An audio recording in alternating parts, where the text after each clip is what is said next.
Hello, and welcome again to another Something Something Chat Show with your host, Tom Jr. Jackson. I am, as always, the host, Tom Jr. Jackson, and you are watching After the Movie Review, Spooky October Edition, Season 2, Episode 5. And today's movie we are going to be talking about is Renfield from 2023. But first, let's get the house cleaning in order. Please remember to like, comment, subscribe to this channel. If you like it, share the videos if you enjoy them. And as always, of course, all my videos are in a playlist that you can find on the channel here and watch the any playlist to see any of my videos in order. Also, check out down in the bottom here in the description box some channels to check out. Check out the Burnett Work. Great channel hosted by Robert Meyer Burnett. Lots of fun things. And if you join the channel for a mere 99 cents, you too can join his members only call, where you get 7 minutes in heaven, as we like to say, with Rob. And you can talk to him and ask him anything about anything like Star Wars, Star Trek, movies, books, whatever. He wants to talk with you. So check out the Burnett Work. Then check out Positive Fandom. Positive Fandom, great channel hosted by RM, who's also a moderator, not a moderator, moderator, a co-host on the Burnett Network as well. She does streams that stream on her own channel, Positive Fandom, and the Burnett Network at the same time. Sometimes she does a historical live watch party of movies that have historical references. Fun for everyone to watch. Well, yeah, some of them are fun to watch, but if you're really into history, that's something to watch. She does a Sunday morning brunch show every Sunday morning, 10:30 a.m. Eastern, 9:30 a.m. Central, 7:30 a.m. Pacific time, live on Positive Fandom. Check that out. And then finally, check out, and then there's a third channel, After the Sequels, which is a channel run by Maria Espino, who is the CEO and president of The Last Game Prophecy. And she's in the process of making 3 Star Wars fan films and a television show. And her fan films are going to be animated. She's got some great stuff there. Check them out on her channel. Trust me, you will not regret it. And finally, check out Ray Lytle's Morning Disaster. That's right. Ray Lytle's Morning Disaster. Well, every day, you don't know what's going to be said, or what will be said, or what kind of cliffhanger the show will leave you on. It's a great show. He's got a great network there of a trivia show. He's got a show about all the other shows called Stainless. The trivia show is called Trivial Disaster. Just all fun to watch. And for a mere $5, you can subscribe to their Patreon, which you can find at morningdisaster.net, and see the 3 different tiers of shows that you can watch on their channel. How about that, folks? How about that? And start your day with some laughs with Ray Lytle's Morning Disaster. Ray's a great guy. Been in the radio business for over 70 years now. And no, wait, scratch that, reverse it. Been in the business for almost 30, 40 years, something like that. Great guy, very funny. He's got a great show. Check it out. Let's get on to the review, shall we? So here we go. We're 6 minutes into this video. We're getting into the review now. Why not? Shall we? Renfield. If anything, I love a good classic Universal monster movie.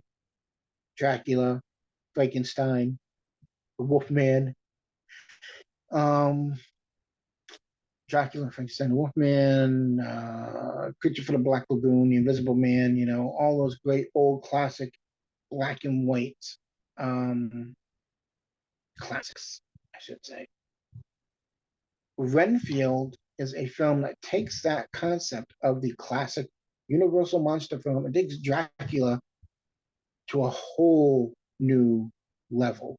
Whole new level. And it came out of the blue, they just announced it one day. And who do they cast in the role, the iconic role of Dracula, but Nicolas Cage? Come on. Now, it should be noted that in Nicolas Cage's career, there are 3 roles that are dream casting roles for him that he's always wanted to play, and that's Superman, Dracula, and Captain Nemo. He's done Superman already. He was almost going to do it in his own Superman film, which wasn't made, but he ended up playing Superman in The Flash, which was great. Then there is this Renfield. He gets to play Dracula.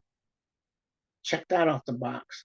Hollywood, it's time for you to make a 20,000 Leagues Under the Sea film. Under the Sea film, and you need to get Nicolas Cage to play Nemo, Captain Nemo. Not the fish, Captain Nemo, the captain. So let's make that work, Hollywood. Please. Now, Renfield is a film, and as I said, it takes a twist.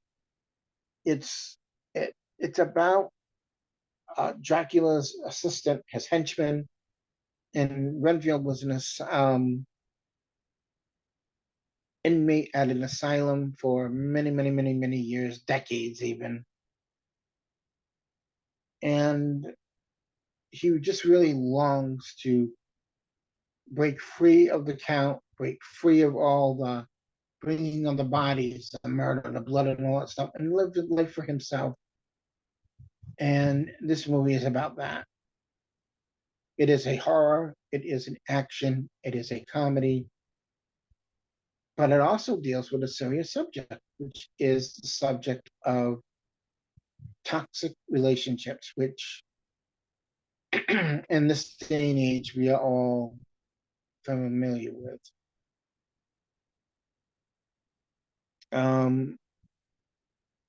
I think at one point or another, someone has been in a toxic relationship. You who are watching this may have been in a toxic relationship, and if you have my sympathies. In a toxic relationship, people do have a hard time seeing it. They have a hard time confronting that person and saying, I can't do this, I'm leaving. And it's a very hard thing to do. And this movie takes that concept to a whole new level, to where Renfield has to learn to be his own person. And he meets up with a cop who's played by the lovely Awkwafina, who I love. She's great. Awkwafina was great in Shang-Chi. She has a great show, Nora from Queens.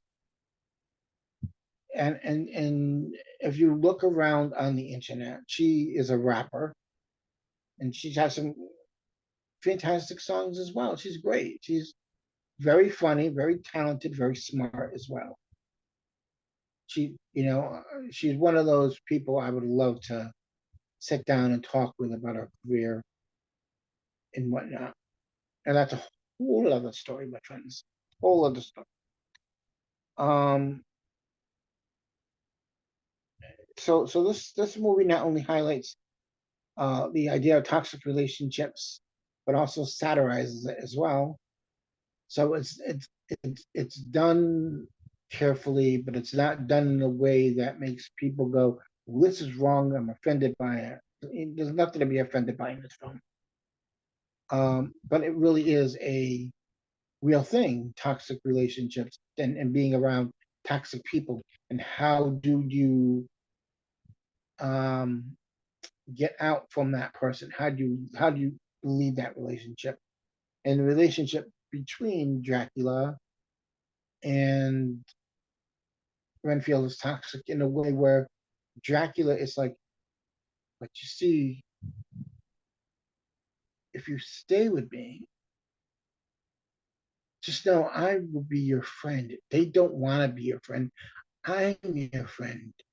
I'm going to be your only friend. I care about you. They don't care about you. I'm the only one who can give you what you need. No one else can, it's sort of like the pity party, I guess you would say, or guilt trip. That's the word. Almost like a guilt trip. But I can do this. No one else can, but I can give you this. And Nick Cage is funny in this. So is Nicholas Holt, who plays Renfield. Nicholas Holt, who was in the X-Men First Class, and he played Beast, the young version of Beast. And he's great in this film. Really great in this film, and very funny too. Very funny, which you see him in some sort of serious roles and stuff, but it's almost like in a broad sense of funny, which I like. 'Cause I feel that a good laugh is always needed. But I do like my action films, and I do love my superhero films. But I love little films like this. And the director of the film, um, Chris McKay, describes this film as a quasi sequel to the 1931 Dracula, showing the same characters of Renfield and Dracula, like 90 years later. Um, with the film's black and white opening scene. So like they literally put Nicolas Cage and Nicholas Hoult in those black and white scenes from the original 1931 Dracula to sync it up in the show. This is where we're going with this film. And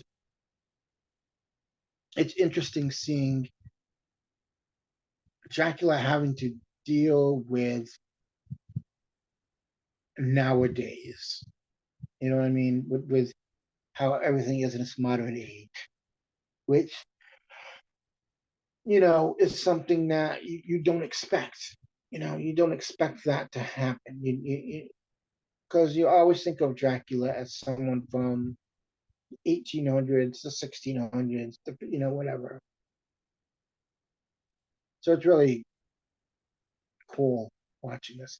And there are little nods to the original Dracula movie and story that Bram Stoker has written, and it's all in this film as well. Um,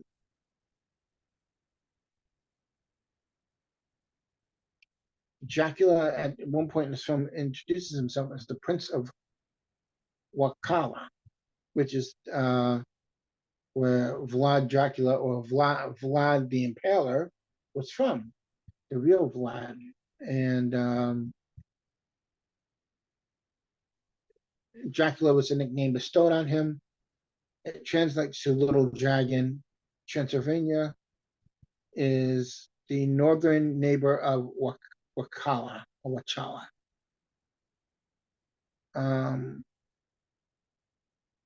so they include, as I said, nods to the original film. Like in the beginning, when they show the black and white footage, they play Swan Lake, which, if you've seen the original 1931 Dracula, Swan Lake is used in that, the music from it. So they include that in the film. Um, let's see here. So Nicolas Cage, um, to prepare for this role, he studied some Draculas, Bela Lugosi, Frank Langella, and Gary Oldman, and then asked himself, um, what can I bring to this role? What can I add to the character? What can I make my own, but not copy of it? But the mannerisms of his Dracula are all based on Sir Christopher Lee's Dracula from the old Hammer films, because Christopher Lee was his Dracula. That was his favorite Dracula, and he actually did a film with Sir Christopher Lee, and they would talk about Dracula and whatnot. And I find that really cool that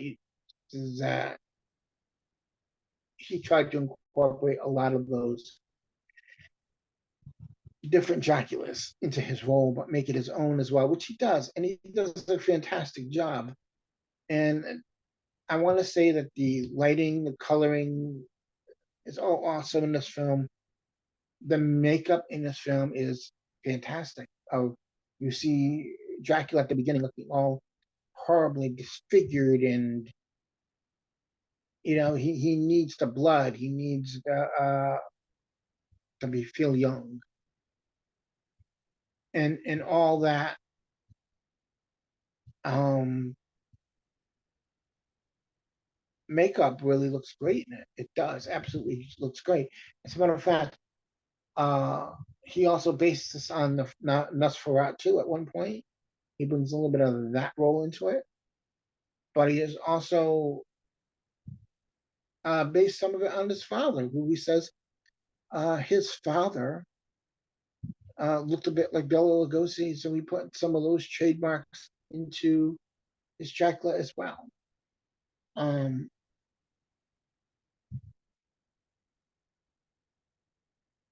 so when you see him at first, he's got all these sores and deformities, and he sort of looks like a Picasso painting. So they would refer to that makeup as Picasso. But by the end, you see him go through the transformation of being horribly disfigured to sort of becoming younger and younger and younger with all the blood he's getting. And as I said, he looks fantastic in the makeup. And Nicolas Cage does a great job. He hams it up, but he plays it like he owns it. He really does. And Aquafina is fantastic in this film. And she just wants to do her job, but yeah, she's got the B story is she's trying to deal with these murders and then deal with this drug dealer. And for some reason, they don't want her to deal with it. They just want her to do what she's supposed to do, and they don't want her investigating these things. And she does a great role, and you do feel bad for her for the way they treat her in the film. Uh, and she plays it with such sincerity and such heart. And I really adore Aquafina as well. I think that she is a great actress, and she's been in some great films, like the favorite. Was it the favorite? No, the farewell. I think it was called the farewell. But she's been in some really dramatic stuff. But she's been in some comedies, and she's gonna go on to some big things. You know, and she's great. She's great in Shang-Chi, and I really enjoyed her in that, and I really love that movie as well. Um, Nicolas Cage had his teeth filed down in order to have a more natural looking fit and better enunciation while wearing his Dracula prosthetics.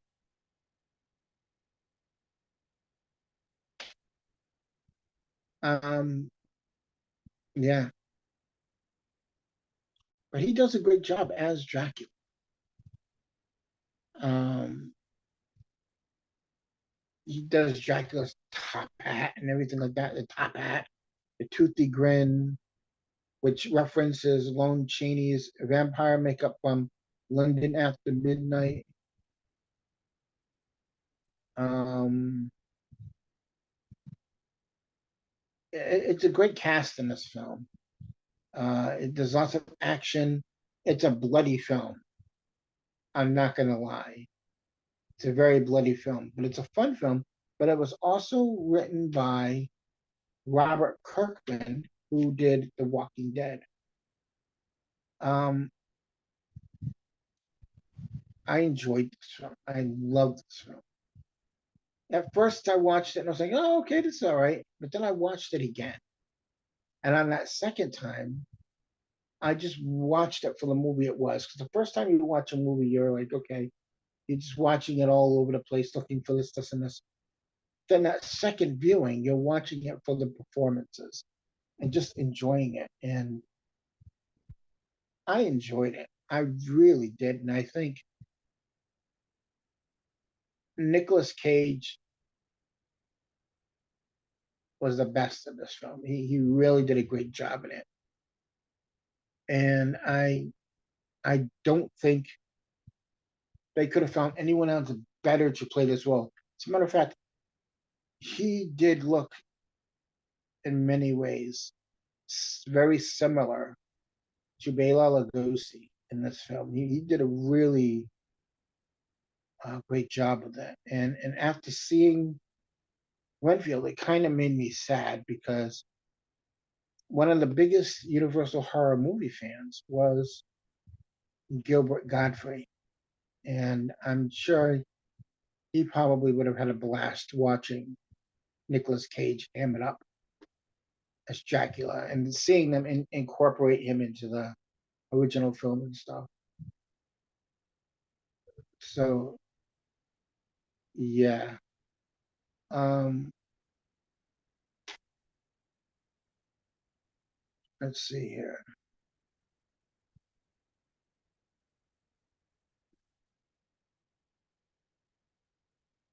Um,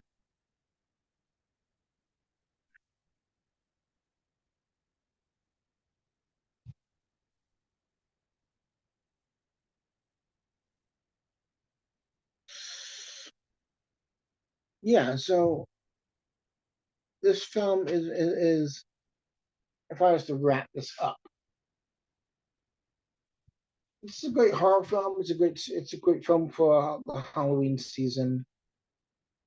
It's funny. There's lots of action. It's bloody, and you can't go wrong with a bloody film. I mean, there's lots of blood everywhere, and Nicolas Cage really he Nicolas Cages it. Is that even a thing? So yeah, I really love this film and I enjoy it. And like I always say, you don't have to agree with me. If you don't like it, you don't like it. It's okay.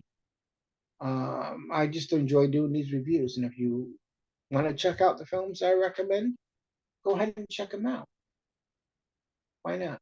No one's stopping you. So, on that note, I want to say thank you for watching. Be sure to like, comment, subscribe, share the videos if you want.